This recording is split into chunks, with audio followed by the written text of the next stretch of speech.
isang arbitrary constant, meaning isang mas lang tayo mag-differentiate. Una, gawin natin muna, divide both sides by y squared para ma-isolate natin yung c. So, magiging ng c is equal to x squared plus y all over y squared. Pwede natin gamitin yung quotient rule. U is equal to the numerator, x squared plus y. V is equal to the denominator, which is y squared. V is equal to y squared. Du is equal to 2x plus y, magiging na siyang 1. Huwag natin isulat, y prime. Cv is equal to 2y, y prime. Next, vdu is y squared 2x plus y prime minus udv. The quantity udv, meaning 2y prime times x squared plus y all over v squared. So, y4. Y raised to 4. C, alam natin na pag dinifferentiate ang constant magiging 0. Multiply both sides by y4. Cancel ang numerator, magiging 0 sa right side. So, y squared times 2x plus y prime minus 2y prime times the quantity x squared plus y equals 0. Distribute natin.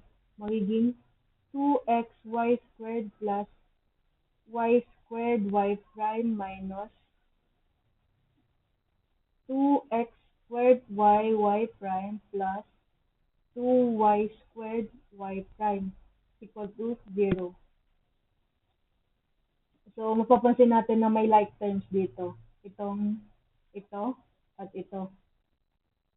So, y squared y prime minus 2y squared y prime. Magiging negative y squared y prime. At i-distribute natin ang negative dito.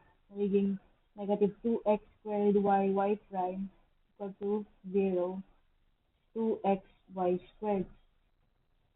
Next is, papalitan natin ang mga y prime ng dy over dx. So, ganito. Ito na yung continuation. 2xy squared minus y squared dy over dx minus 2x squared y dy over dx equal to 0. Multiply both sides by dx, magiging 2xy squared dx minus y squared dy minus 2x squared y dy is equal to 0. Next is, isi-simplify na natin siya.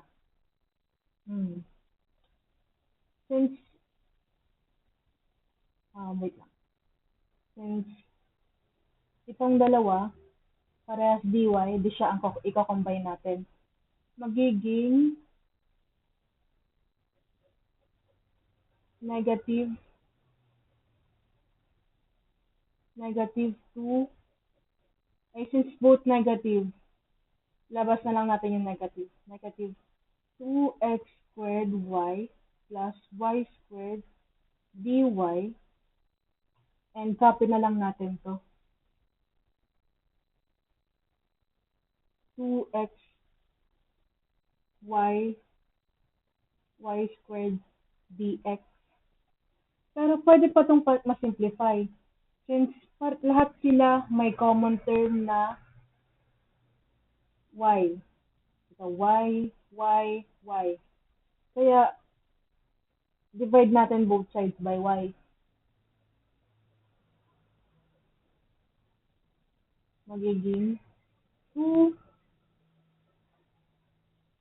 2xy dx minus 2x squared y. 2x squared, tanggal na yung y, 2x squared plus y dy is equal to 0. So, therefore, yan na ang final na pinaka-simplified na answer.